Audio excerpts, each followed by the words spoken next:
Hey guys, welcome back to a new video. I hope you guys liked our older video on the Ethereum virtual machine. And today we are going to cover the new topic, which is understanding Solidity basics, right? So I'll be covering the basic of the Solidity, and yeah, let's get started. So yeah, let's start with the course. And today we'll talk about Solidity, how it looks, and what are the basic things that we are going to encounter when we are working on contracts, right? So, yep, let's get started there. So, as you can see, Solidity is a statically typed programming language, which is designed for implementing smart contracts. It runs on Ethereum virtual machine. Uh, Solidity is a contract oriented, means the main unit of the organization is going to be a contract, and it is influenced by C++ in Python and JavaScript. Okay, so just like every other programming language, Solidity is another language which we use to build smart contract. There are few other languages as well, like Yule, and then there is Rust, right, which we use in Solana, and yep. So, but Solidity is like one of the most widely used programming language for the smart contracts, specifically on Ethereum, right? So yeah, we'll be covering that. So as we already talked about, it is a statically typed programming language. So JavaScript is a untyped language. If you have studied JavaScript earlier, it is an untyped language. So basically, you do not have to define any type to your variable. So suppose you uh, initialize const a, and then you can store any kind of value in that a. So moving forward, when the TypeScript comes to the pictures, they introduce the type. But when you're working with the JavaScript, raw JavaScript, you never use types, right? At least as a developer. But for Solidity, uh, since it is a statically typed language, you have to actually work on types, and types are one basically types play one of the major role in working with Solidity, because everything is related to memory here. So yeah, you have to understand that at very good. Okay, so now it runs on Ethereum virtual machine. We already talked about Ethereum virtual machine, how it execute the program and how it process the transaction and everything. So this code is going to be compiled and run on the EVM. So the primary entity of this code is going to be a contract. So whenever we create a file, we call it as a contract, and that contract is the entry point of any software you are going to build in blockchain.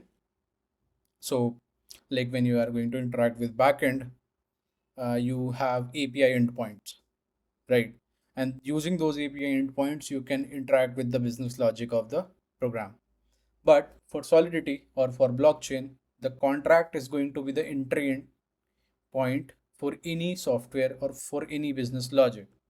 Suppose if you want to buy a token, any ERC20 token, you are going to interact with their token contract. So this is how it works. It is influenced by C++, Python, and JavaScript. So majorly it is influenced, I would say, by Java and C++. So it is like functional programming. It supports functional programming concepts. It has classes and all those stuff. So yeah, we'll talk about that. Solidity enabled developers to write applications that implement self-forcing business logic embodied in smart contract, leaving a non, I don't know what word it is, but yeah, an authoritative record of transactions. So basically, when you deploy a contract writing in Solidity on blockchain, it is a self-enforcing business logic. It means if something is written in the contract and it is deployed on chain, right, once, so it is like immutable. You cannot edit that. And whatever the logic is there, um, that is going to be performed if you are interacting with that uh, particular contract. That means it is self-enforcing, right? And it also reproduce records of transactions. So any changes you are making in the contract, any updation in data, anything, so that is basically you are creating a record of transactions. Those are processing in blockchain, and again the same stuff. Okay, let's move forward. So this is like a Solidity ecosystem diagram where we have Solidity, which is connected to Ethereum. Ethereum is run top of EVM, and then we have smart contracts, and then we have dApps. dApps are nothing like app which is decentralized. So decentralized apps are dApps. So generally we call it dApps or dApps. So this is, yeah. Now let's move to the language syntax and structure. Okay. So just like every other programming language, Solidity also have some syntax. So like if in JavaScript you are starting with any file, so there will be some import statement, then there will be functions, then there will be logic and all the stuff, right? So same goes here, like whenever you are going to create a new file in Solidity, you have to follow a particular structure and syntax.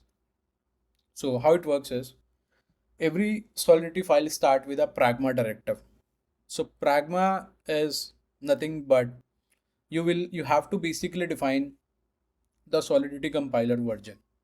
Why? Because you have to specifically mention that this file needs to be compiled with this version of compiler, because there will be a lot of changes happening in different version of compilers. And suppose you have written a code which is maybe like in 0.8.17, right? And like mm, suppose someone release some changes in 0.8.20, and then your code can break, right? So just to um, keep the consistency like same like Node.js versions, we use this pragma statement. So next step is you have to define, so just like in Java you define classes, here you have to define contract, and then whatever the name of the contract, and then there will be a block like these curly braces. So curly braces are basically the context. So whatever is written inside these curly braces, these are going to be the context of your smart contract. Okay. Yep. So SPDX a license identifier. So whenever you are going to write a contract, you have to specify a license, whether it is falls under any license or whether it is a freelance contract, whether it is like open source contract. So like there are different kinds of license for different kinds of use cases. So yeah, I'll probably share a link, like explaining those. Then we have the pragma directives, which is again the Solidity version, then the contract, and then the you can also use comments and the Solidity. So like if you want to do, like if I come here, yeah, okay, this is not editable right now, but I'll open the remix here. So this is an IDE which we use to write smart contract. This is an online IDE. We use Visual Studio as well, but for the example, I can just show you. So if you type slash slash, then it is a single line comment. You can type anything. So this is a comment. And as you can see, we already have defined a multi-line comment here, which is like start with slash double asterisk and then end with asterisk slash. And whatever comes inside us, it is basically a comment. Yep. Let's come back here. So again, a diagram to explain that. And yeah. So let's talk about contract structure and what are the elements that we use in Solidity. Like every programming language has some elements, whether it be variables, functions, right, or anything. But for Solidity, we have state variables, functions, events, structures, enums, modifiers. So we'll talk about each of them, what they are and how they works. But yeah. So as we all know, variables are nothing. We use them to store data. Same as any other language, we define variables in Solidity as well to store data. So suppose if you want to store an integer value, a number value, for that you have uint. Uint means unsigned integer. And then these are like the access modifier of this variable, like who can access this value, and then the name of the variable, and then the value of the variable, and then the semicolon to end this line. Now moving to function. So same as every other language, we have functions in Solidity to perform any operations. So suppose here you can see we do it via, we have to add a function keyword, then the function name, then the braces, the parameter will go inside this braces, then again the access modifier, which is public here, so anyone can access it. Then inside, then we have this curly braces. Curly braces means the context of this function. And then we are incrementing a variable count, which we have defined here by plus plus. Plus plus is like post increment. So now the value will be zeros and it will increase to 1. Okay, so in Solidity, we have something called logs. So logs are basically nothing. These are, you can say, a read only entries. So suppose whenever you are changing or making any transaction or making any state change, you can actually emit an event. What it will do, it will take some values and it will create a log. So suppose if you wanted to read that data for some kind of activity, you can use that data to and read it from the blockchain and basically use that in your website. So log activities on the blockchain. So you can create an event. To create an event, basically you have to define an event keyword, then whatever the name of the event is. Then this takes some parameters. Parameters can be anything. So I've defined like it will take two values. One is the old value, then another is the new value. And both are going to be the unsigned integer.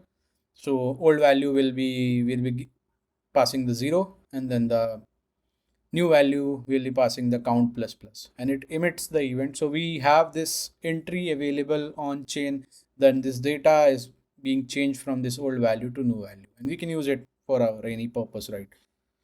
Okay, now let's come to struct. What is struct? So structs are nothing. These are combined data types, right? So these are little complex data types. And so here, if you can see, we have defined a single variable count. Count holds only well value, right? But if you talk about a person, right? So it is like a class or object.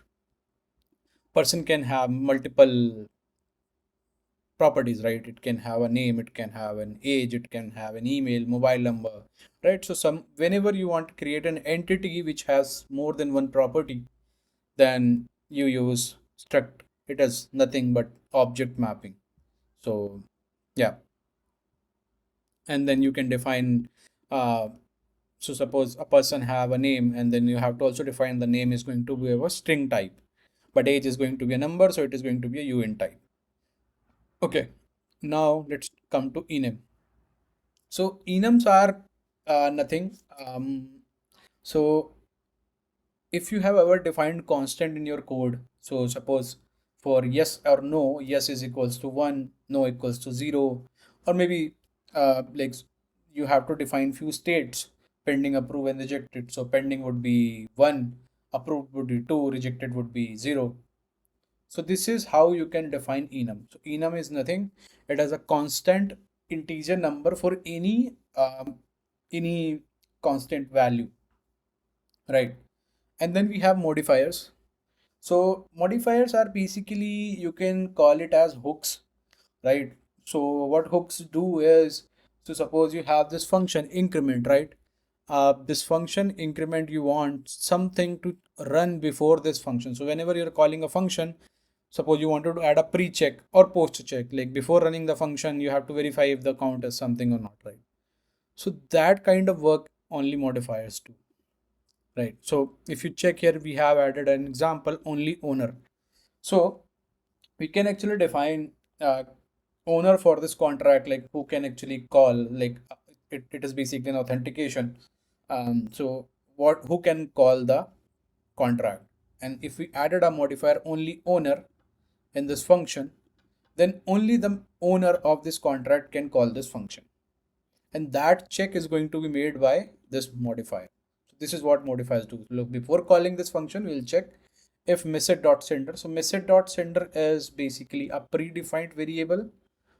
So it comes with the context of Solidity. Like there are multiple variables that are already defined in Solidity context, and you can use them. So message.sender is basically someone who is sending the transaction. So in our older video, we have read that a wallet, a public key can send a transaction, right? So this message.sender is nothing but the public key of the wallet who is sending the transaction. Now we can match if he is a owner of this contract, then you can pass the check and move forward to the increment function. Otherwise, you can just give an error and revert back. So this is how it goes. Now, let's talk about data types, and we'll talk about briefly about data types, how it works. So Solidity is a statically typed language, meaning each variable type must be defined at compile time. So we have to define it in compile time. Why in compile time?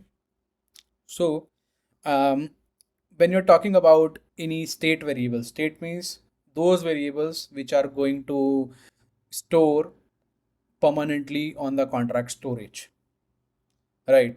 So you have to define at the compile time what is going to be the type of that variable. Why?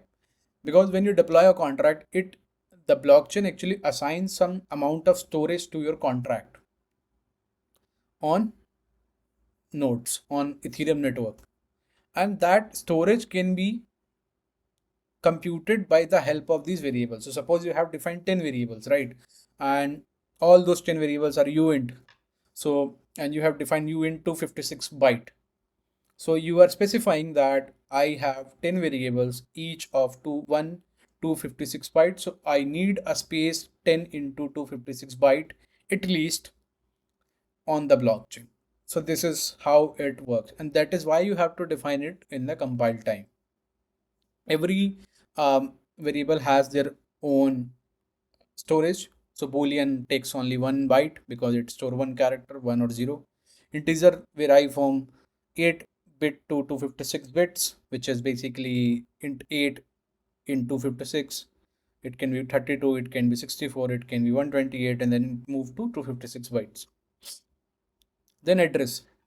Address is 20 bytes hex string, and then enum as user defined. So again, enum takes 1, 2, 3. So like you have defined 3 values here in enum, right? So which basically means 0, 1, and 2.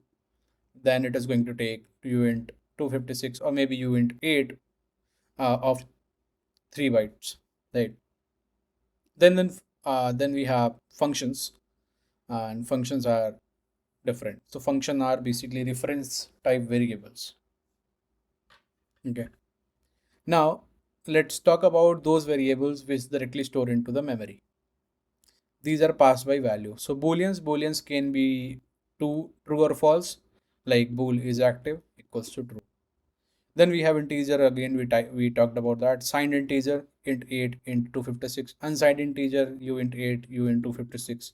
Steps of 8-bit aliases. So yeah, so int 8 is a small int, so -5 you can store.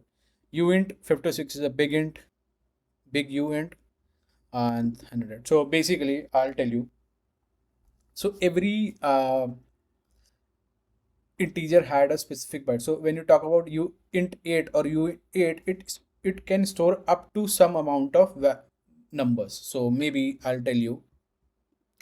So when you define, we'll come here, uint 8, and maybe let's call it number 1. And if you try to store some larger amount of value, as you can see, it started giving you error. Why? Because this number cannot fit inside the limit of uint 8. But if I change it to 256, as you can see, the error goes. Why? Because now the limit of this variable, we have increased the limit of this variable to store basically a bigger number, right? So in our case, if we want to store away, suppose the percentage value, right? So percentage can be 1 to 100, right? 1 to 100. So we can just simply use uint 8, and because it cannot go more than 100, right? But if you want to store a mobile number, if you want to store amount, then it can go to any extent, right? So then you have to increase the storage of the variable. So this is how it works. Now let's come to address. Address is nothing, it is a fixed 20 byte Ethereum address. So let me actually show you. Let's open Etherscan. So this is a explorer. I'll talk about this in the next video. So let's maybe, yeah. So this is how it looks. So when we talk about address, public owner, we defined it here. We need to actually typecast it.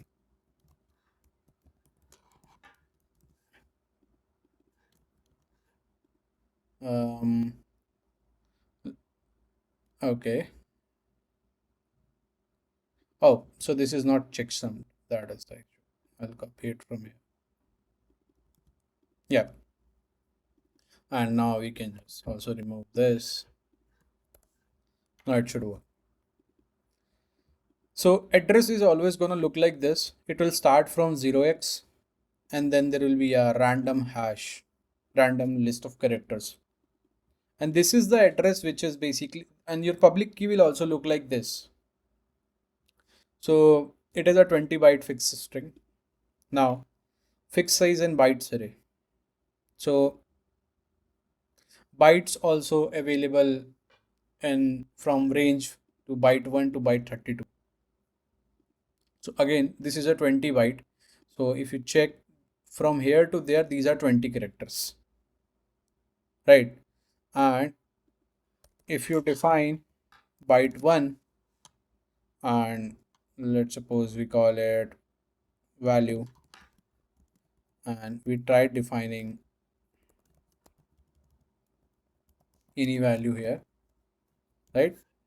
So as you can see, it again says literal is larger than the type. Why? Because it can only store 1 byte.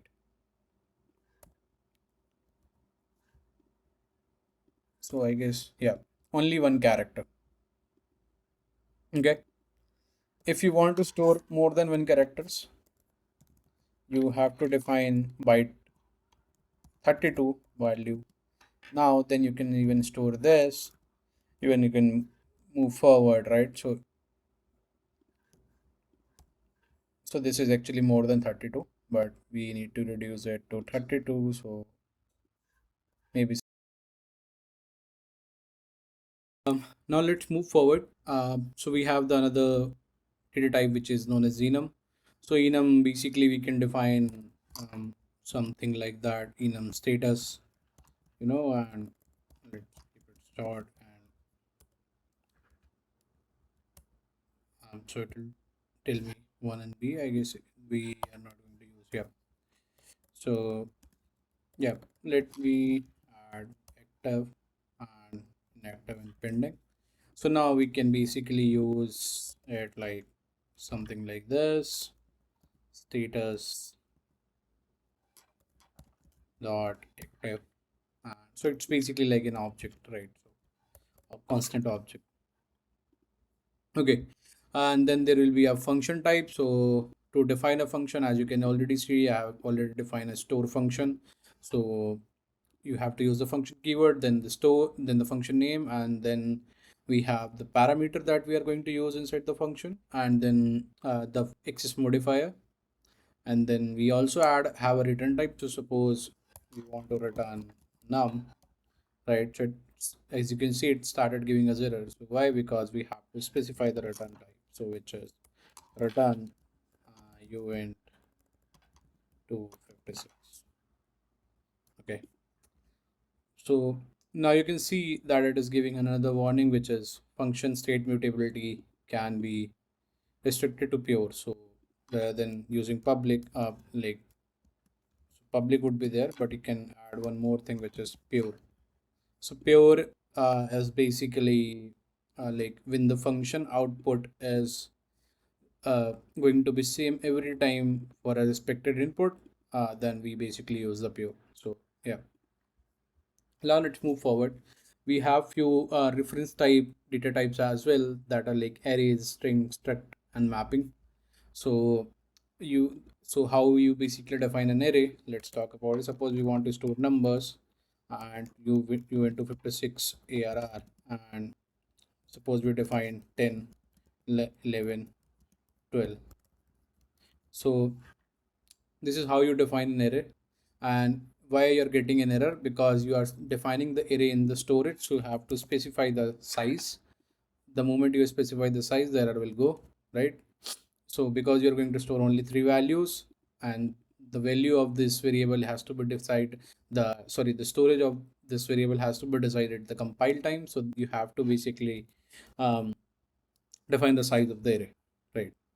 Now, again, the string. So string is basically a dynamic length value, right? So string, public name, and suppose we add a d5, right? So it will take 4 bytes uh, of the space because 4 characters are there. And then we have struct. So we can also define struct. So suppose I want to make a struct man, and it has few properties like string name, a uint 8 age, then uint 256 number, right? So like this. So this is kind of a type. If you have ever studied TypeScript, so you define interfaces, right? So this is like the interface. Okay, now let's move forward. Then we have mapping. So how we can actually define mapping is we need to type mapping, and then we need to define whatever the value of the key in the value. Suppose I'm specifying that key is going to be in uint 256 and value is going to be in string, right? And public names, right? So why these things? So if you look into this, so how we store in an object, so one, suppose Krishna, two, suppose Ethereum, right? So as you can see, the format of this object is the key is in the number and the value is in the string. So that is why u into 56 in string. So if we make it as suppose string, then key can also be a string, something like this, right? So this is how it works. So you can also, again, if you want to do something like this, uh, again a mapping, right? So what you can do is type again a mapping, and then yep, so uint 256 is equals to string.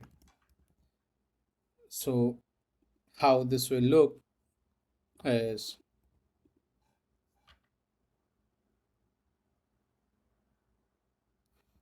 again 1 is equals to some name Krishna, right? So this is how it works. Okay, let's move this.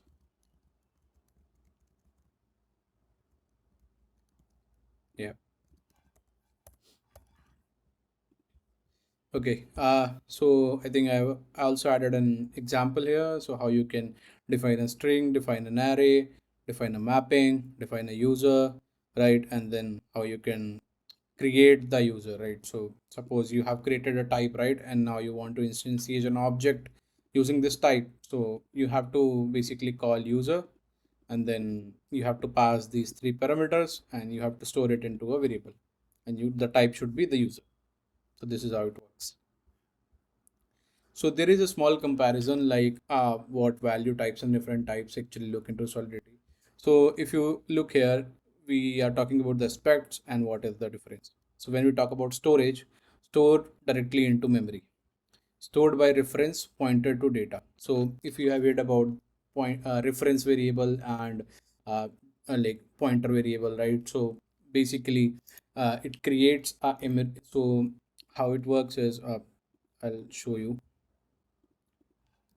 So when we create UN 256 A, so suppose we have a memory. So this is like one, this is like a memory, right?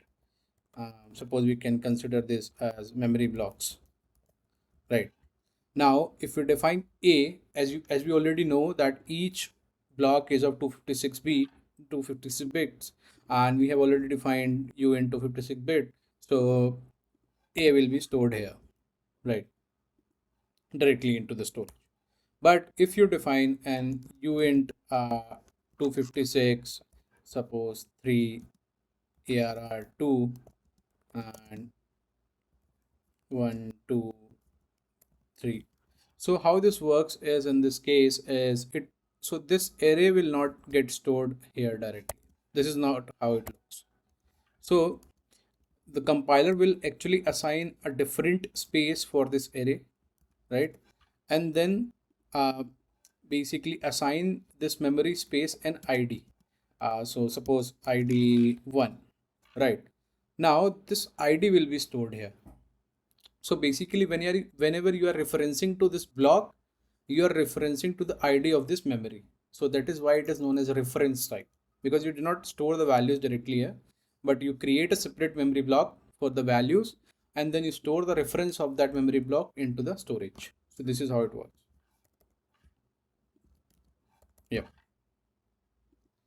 Okay. And copy behavior. So when you copy value, copy by value when assigned or passed. Copy by. So again, like so if you copy any value, so suppose if you do this, like suppose a is equals to b, then the whole value of the a will get transferred to a.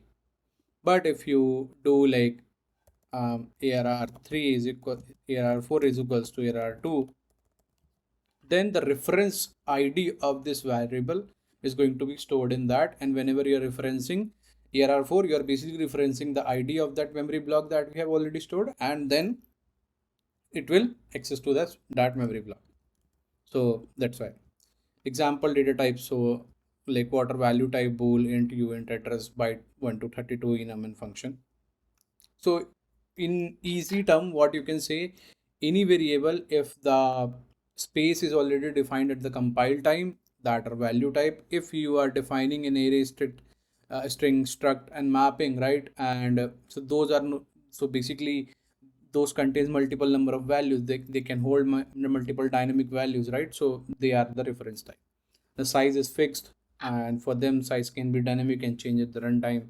Store simple pieces of data and store complex and large amount of variable data, right? And then change do not affect original copy, and change can affect the original copy. So if you are changing any value into the space, so you are basically not affecting the original state. Like suppose you copy the variable, and so suppose I'll come here. So suppose you copied the variable a to b, um, a is equals to b, and then you are doing b equal to 1, so a will not get changed. But if you do arr3 equal to arr4, and if you do arr4 equal to suppose 2 3 4, then what it will do, it will create another memory block and store the ID of that memory block into this arr4 by so oh sorry so basically it will change the value of arr3 as well, because they are pointing to the same references.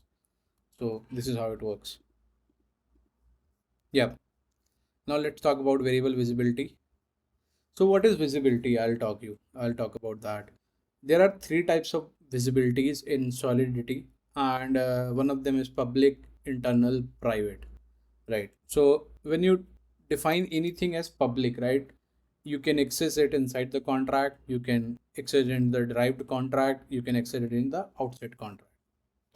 I'll talk about this, what inside, derived, and outside is. Then if you define any internal variable, you can use it inside the contract, derived contract, but you cannot use it outside the contract. For private, you can actually use it only inside the contract. You cannot do derived and outside. So there is one more visibility which is external. I have not added here. I'll add that maybe after this video. But yeah, so for external, what will happen is you cannot access that inside the contract, derived contract, but you can only access it on the outside of the contract. So this is how it works. So let me actually, I'll actually give the examples of these things maybe like later. So what actually happens is, so suppose we define it as a public, right? And we deploy a contract, right? So we can access this variable. And also if we create another file, suppose we created owner.sol, right? And if we try to import storage, um, maybe like one storage.sol, right? And if we inherited storage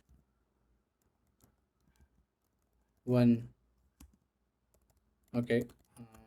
I think, yep. So now we can actually access the number here.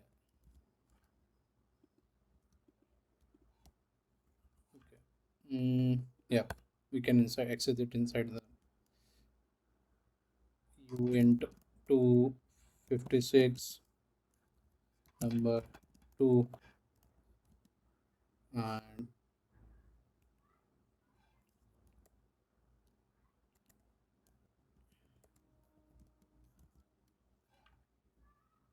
okay, move it here. So we can basically access the value of the storage contract here also. Why? Because it is public. So I think this is not the correct syntax, but yeah, I'll come to that. Okay. But if it is a external variable, then you cannot access it inside this contract. You can only access it when it is deployed, and like then you can, through sending a transaction or through reading the values from the contract, you can actually access it. So we'll talk about all these things into detail. This is like a basic overview, right? And yeah, so same as variable, we have the function visibilities as well. So public, internal, private, external, same thing, like you can access it anywhere in the contract, or externally you can only access it in the contract and the derivative contracts. You can not access it in the other contract, but you can only access it within the contract for the private. For the external, you can access it only outside of the contract, but not in the contract and derivative contracts, right? So how you define a function? So basically, when you, I'll show you. Okay, let's come to this. Clean this contract a bit. Yes. Now we have a clean contract, and let's talk about how we can define a function. So suppose we have to start with a function keyword. Let's suppose we created a function which will add two values. Now it will take two parameters, u into 56a, u into 56b. Now this function is going to be a something which will be accessible from in the contract and outside the contract. So I'll be using the public. Now we can type view.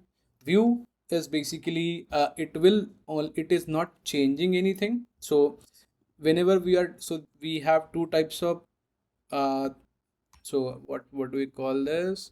We call this state mutability. Yeah. So when you are defining this as a view function, then this function cannot make any changes to the storage of this contract. It can only revert you some value. So basically it is a read only function. And then we need to returns uint 256 and uint 256 and then the curly braces. So basically the context of this function. Now we return a plus b, right?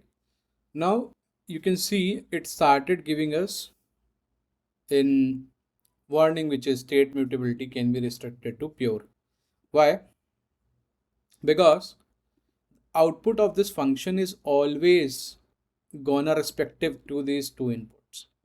Like we are not using any third variable, any side effects, anything inside the function which is going to affect the output. So suppose let's suppose we call it like u into 56c, right? And we define it as a 0, right? And we multiply by c. Now you can see uh, the way the warning has been removed. Why? Because now the output is not only respective to the a and b, but it is also dependent upon the c. So this is a side effect. So this cannot be a pure function. But when, as soon as we remove the dependency of any side effect from the function, now you can see it can become a pure function. So we can just call it as a pure function. Okay. Now let's compile and deploy. So as you can see, we can call. So let me call this function. We pass 10 and 20, and when we call it, we get the output as Here you can see 30, right? So this is how it works. And since it is a public function, this is why you are able to run it from here. If I change it to internal, as you can see, and if I just delete it and compile it again and deploy it, right? Now you can see I am not able to access that function from the inside, right? Now let's suppose I created function add 2, which will take u into 56, u into 56, b, this is a. So let me copy this, and yeah, now I created this function as external,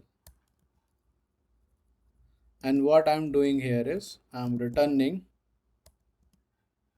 add a plus b. So basically I'm calling the add function within the add 2. Now let's compile and deploy, and if you can see we have add 2 available here, and when we do 10 20, we get the output 30, right? Why only add 2 is available and not add? Because it is an internal function and it is an external function. Now if I make it uh, as external, now you can see I started getting error. Why? Did you mean add or add to? Because add is not available now because I have made it external. So now it will be only available for outside goal, not the inside goal. But as soon as I make it public, so now we can call it from the inside of the contract and outside of the contract. I'll show you here. Now both of the function are available, right? So, and these will act as same. Yeah, 20 plus 30, 10, and this equals to 30. Now we'll call add 2 as well. Let's call 15 plus 10. We got the output as 20. Okay.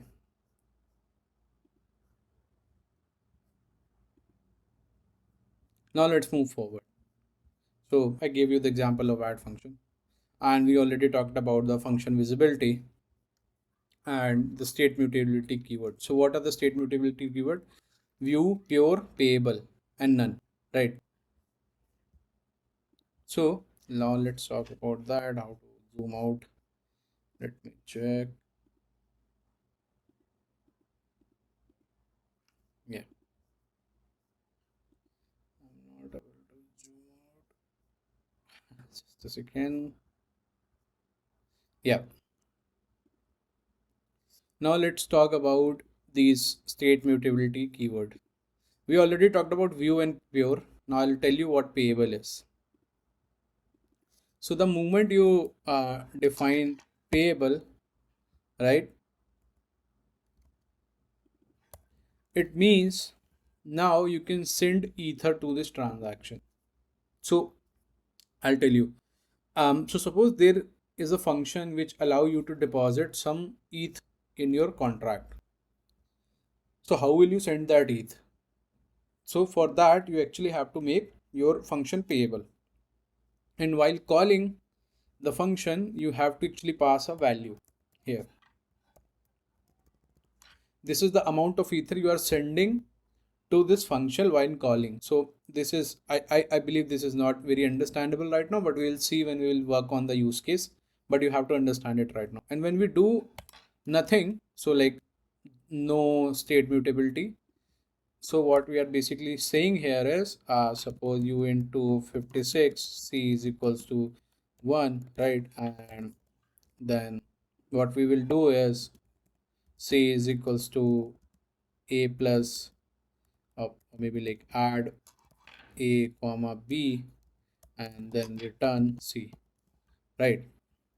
So what we are doing here is right now is we are manipulating the state of the contract. Why? We are storing the value, and let's call it as public c. Now let's compile and remove this, deploy. Okay, some error we got. Okay, yeah, so we actually have to remove this.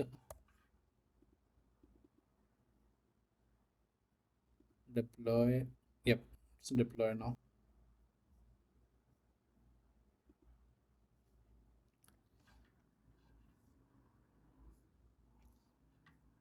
I'll just fix the zoom. Yeah. Now, as you can see, if we call C, it returns us 1 because the value is already stored. And so when we do public for any variable now, it will automatically create a getter function for the variable. So we were able to call the C to get the value. Now let's try calling add to 10 or 20 or something like. Okay. Now do transact. As you can see now, uh, for add you are getting call, but for add to you are getting transact. Why? Because now this the state mutability of this function has changed, and now you are sending a transaction, not making only read only call, right? So yeah, since you have done this, you call C again, the value is changed to 30. So this is how it works. If you uh, like try to add view, right, you started getting error. You cannot update the state because you have defined as a view function, right? So yeah, let's move forward. So yeah, like the quick summary: public available anywhere, and internal available inside the contract, and derived ones private only inside the same contract, and external only callable from the outside of the contract, right? We already talked about this. I think we can actually break down this video into two parts, why it's getting very longer. And yeah, so I'll cover the rest of the things like modifiers, and then we have like the access controls, memory versus storage into call data, and then another thing we also have like the development cycle. So these will be covering in the second part of the Solidity Basics.